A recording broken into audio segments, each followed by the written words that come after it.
యోసేపు ఒక అనాథగా వేరే దేశానికి పోయి ఉన్నాడు, అమ్మబడ్డాడు బానిసగా. దేవుని తోడు ద్వారా సింహాసనం మీదకి ఎక్కిండి. గట్టిగా చప్పట్లు కొట్టి దేవుని నామమున మహిమపడదాం. యోసేపుకు యెహోవా తోడై ఉన్నందువలన పోతీఫరు ఇంట్లో అతడు వర్ధిల్లుచూ ఉండను. అతడు లోపలికి వెళ్ళినప్పుడు దీవెన, పొలంలోనికి వెళ్ళినప్పుడు దీవెన, సమస్త విషయాలలో దేవుడు ఇదిగో యోసేపును బట్టి ఇదిగో పోతీఫరును దీవించి ఉన్నాడు. గట్టిగా చప్పట్లు కొట్టి దేవుని నామమున మహిమపడదాం. యోసేపుకు దేవుడు తోడుగా ఉన్నాడు. హల్లెలూయా. ఆదికాండం మొదలు పెడితే ప్రకటన గ్రంథం వరకు దేవుడు తోడుగా ఎవరికైతే ఉన్నారో వారు వర్ధిల్లారు.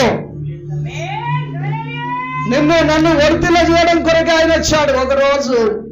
ఒకరోజు నేను మా దేవుడు మనందరిని ప్రేమించి, మీ దైవజనుని ప్రేమించి ఒక మంచి ఇల్లు ఇచ్చిండు. ఆ ఇంటికి పక్కమటి పాకేయడానికి కొంతమంది బిడ్డలు మన సంఘముల నుండి వచ్చిర్రు. వాళ్ళు కూడా వేశారు. దాని తర్వాత అది కురుస్తున్నదాన్ని పెంక కప్పి పొద్దంతా పెంక కప్పి సాయంత్రం పోయి ప్రార్థన చేసి అలసిపోయి పడుకుంటే దేవుడు అట నాకు తోడుగా ఉన్నాడట నా పనికి. గట్టిగా చప్పట్లు కొట్టి దేవుని నామమున మహిమపడదాం. ఒక దైవజనుడు నా వెంబడుండి నాతో ఉండి పని చేయిస్తున్నాడు. నేను కష్టపడి ఆ పని చేసినట. హల్లెలూయా. నేను చేస్తున్న పరిచర్యకు ఆయన నాకు తోడుగా ఉన్నట్లుగా ఆ రాత్రి దర్శనంలో చూపెట్టాడు. అందుకనే ఎన్ని శ్రమలు వచ్చినా, ఎన్ని ఇరుకులు వచ్చినా, ఎన్ని ఇబ్బందులు వచ్చినా, ఎంత దుఃఖము మాకు ఎదురు పడినను దేవుడు ముందుకే తీసుకెళ్తున్నాడు కానీ వెనకకు నడవనివ్వట్లేదు. హల్లెలూయా. నేనున్నానని అందరూ వస్తారు, కష్టాల్లో బాధల్లో తొలగిపోతారు. నేనున్నానని అందరూ వస్తారు, కష్టాల్లో బాధల్లో దీనుడనై అందుడనై అనాథగానే నిలిచాను.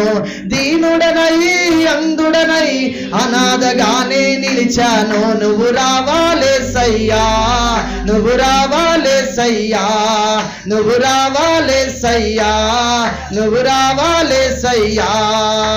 ఎవరు లేక ఒంటరినై అందరికీ దూరమై, ఎవరు లేక ఒంటరినై అందరికీ దూరమై అనాథగా నిలిచాను. నువ్వు రావాలే సయ్యా, నువ్వు రావాలే సయ్యా, నువ్వు రావాలే సయ్యా, నువ్వు రావాలే సయ్యా. స్నేహితులను నమ్మాను, మోసం చేశారు. బంధువులను